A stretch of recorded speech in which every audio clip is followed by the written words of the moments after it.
हर पल आपके साथ।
आपको बांध दो, बड़े बंदर से बांध दो, बड़े वाले सांप को। छोटे बंदर से, बड़े बंदर से। ले भाई नाक का हर तुझे उस्ताद का। शाबाश। बंगाल देश का भागना नहीं, काटना नहीं, सताना नहीं। भाई तुम्हारा हमारा वारा जंगल में भी है और भाई गांव के अंदर भी हुआ है। बांध दो बड़े वाले सांप को। बिल्कुल बंध गया। जो सांप का नाम है फुरकान, इसको बांध दो। भाई से थोड़ी देर के लिए बंद कर लो। किसे? तुझे सांप का फोटो मत नहीं खाज ना कर लेने का नहीं, तुम कर जाओ साफ कर लेने का। सांप को, ये जो सांप का नाम है फुरकान, इसे बांध दो। फुरकान को भी बांध दो। बिल्कुल बांधो। ले भाई फुरकान। सांप और मदारी के खेल तो सबने देखे हैं और सबको ये खेल काफी पसंद भी आता है। लेकिन क्या आप जानते हैं कि इस खेल को दिखाने वालों की भी एक अलग जाति होती है? जी हाँ, सांप और मदारी का खेल दिखाने वालों को वादी जाति बोलते हैं।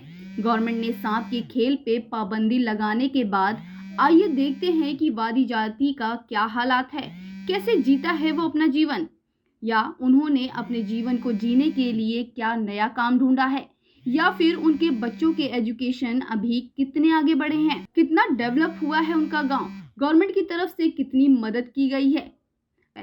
आइए जानते हैं वादी जाति की बातें और उनके संघर्ष की कहानी। जब हर्पल न्यूज की टीम इस गांव में पहुंची तब उसने देखा कि सभी लोगों के कपड़े और उनके पहनने का तरीका आज भी मदारी जैसा ही है। सभी लोग अपने पुराने रीति रिवाज से जीते हैं और अभी भी वही रीति रिवाज उनके कस्बे में चलती आ रही है। वैसे हमारी टीम ने सबसे पहले यहाँ विद्यालय का जायजा लिया तो उसने जाकर देखा कि सभी लोग किस तरह से पढ़ाई करते हैं। आपको बता दें, इस गांव में 1 से 8 तक की कक्षा में पढ़ाई होती है और इस गांव के सभी बच्चे इसी विद्यालय में आकर पढ़ते हैं। हमने गांव की आचार्य से बात की तो हमने जाना कि सरकार ने इस विद्यालय को नए शौचालय दिए हैं, लेकिन अभी भी इस विद्यालय में पानी की समस्या है और यहाँ अभी भी शौचालय की तकलीफ होती है। गांव में अभी शौचालय नहीं है। अगर सरकार हमें शौचालय दे तो हमारे लिए काफ़ी आसानी होगी। આ જે એરિયા છે એ બેકવર્ડ એરિયા થોડો છે, થોડી તકલીફ પડે છે, પણ ધીરે ધીરે છોકરાઓનું શિક્ષણ સ્તર ઊંચું આવે છે. હવે એમનામાં થોડી સમજણ બુદ્ધિ થોડી આવી છે, પણ હજુ થોડી વધારેની જરૂર છે. થોડા આપણે બધાના સહયોગની વાલી તરીકે અને બીજા કોઈ બહારથી આવ્યા હોય કે સ્ટાફ હોય, બધાને થોડો સહયોગ મળે તો સારું. रोल।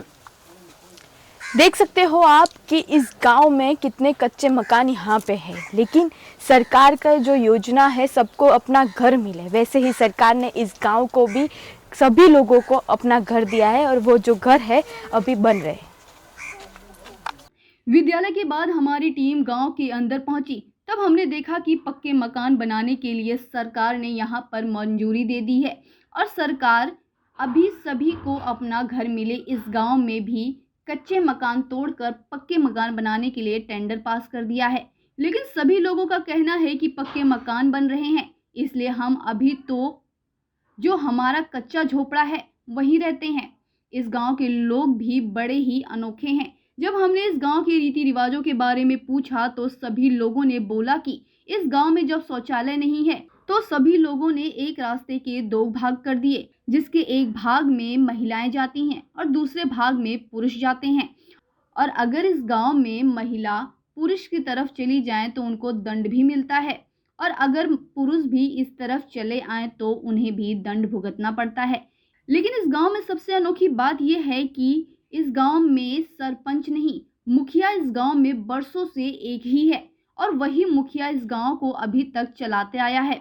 जैसे पहले के जमाने में महाराजा जो बोल देते थे वही सभी गांव वालों को मानना पड़ता था, वैसे इस कस्बे में मुखिया जो बोलता है उसे सबको मानना पड़ता है।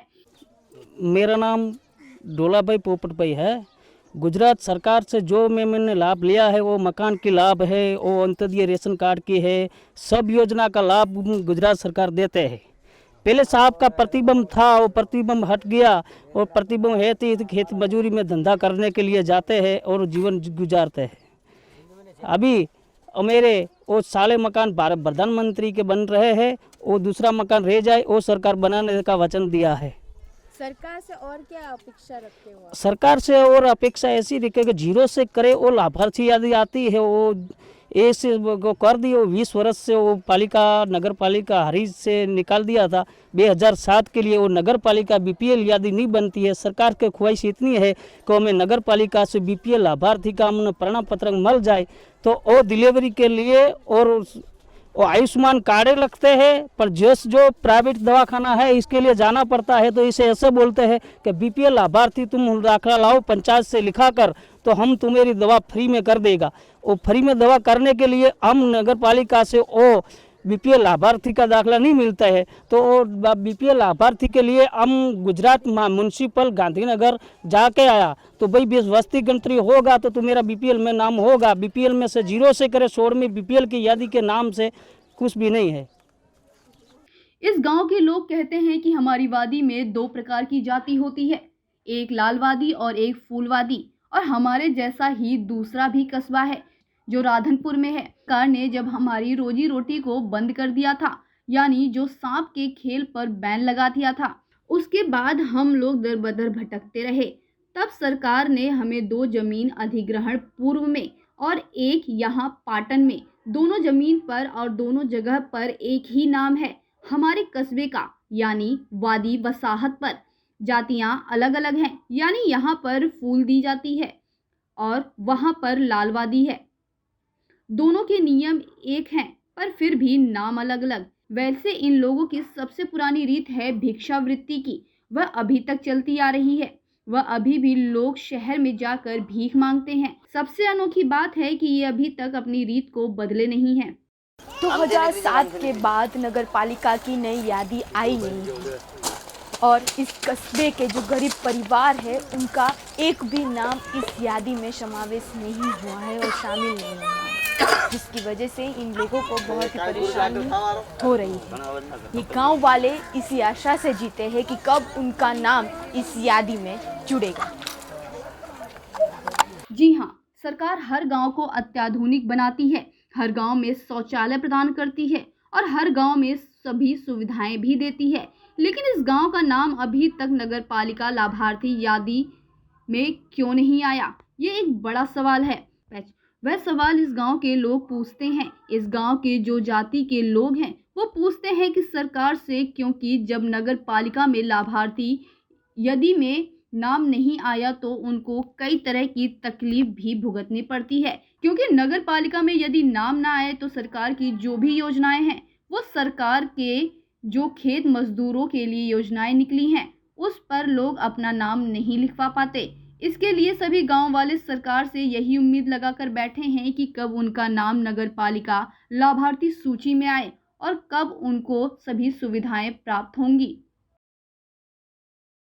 हर्पल न्यूज़ की टीम जब खेल करने वालों के गांव आई तो हमें खेल देखने को कैसे नहीं मिलेगा। हमें भी, हमारी टीम को भी इन लोगों ने जो वो बरसों पुराना खेल है वह भी हमें दिखाया और खेल भी अनोखा है। ये लोग कहते हैं कि वह एक हाथ की सफाई है। जब हम सांपों को खिला सकते हैं तो इंसान क्यों नहीं, एक आंखों का ही तो धोखा है। कहावत है, सोने की चालाकी चूल्हे में, बनिए की चालाकी वजन कांटे में, वकील की चालाकी कमल में, उसी तरह है वादी की चालाकी थैले में होती है। हमारी टीम को उन्होंने खेल दिखाए तो हमारी टीम भी चकरा गई, क्योंकि हमारे सामने ही 5 रुपए के सिक्कों को 20 रुपए के नोट में बदल दिया गया और 1 सेकंड में 2 सिक्के को अलग कर दिया गया था। यह हाथ की सफाई ही है। लेकिन ये लोग इसमें इतने माहिर हैं। जैसा एक जादूगर जादू करता है, वैसे ही ये लोग अपने खेल में जादू करते हैं। पाटन जिले से राकेश गोसाई की रिपोर्ट। થોડા બબે પાંચ પાંચ ચોપડી ભણ્યા એટલે અમને સમજાયા કે હવે માગવાનું છોડી દો ને આપણે મહેનત કરો અને આ બધું આમાં લાભ નથી આપણે કે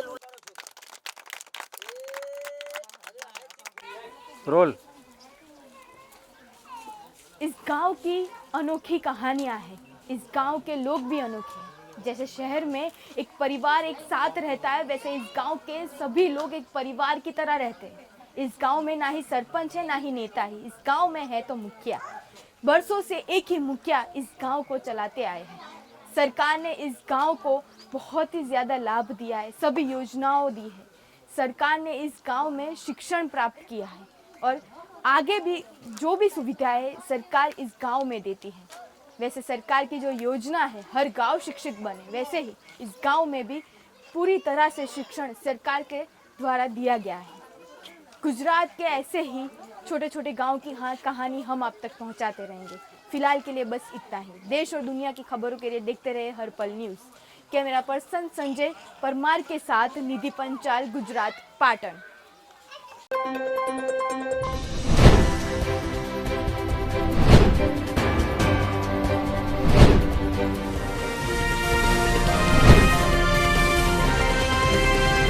हर पल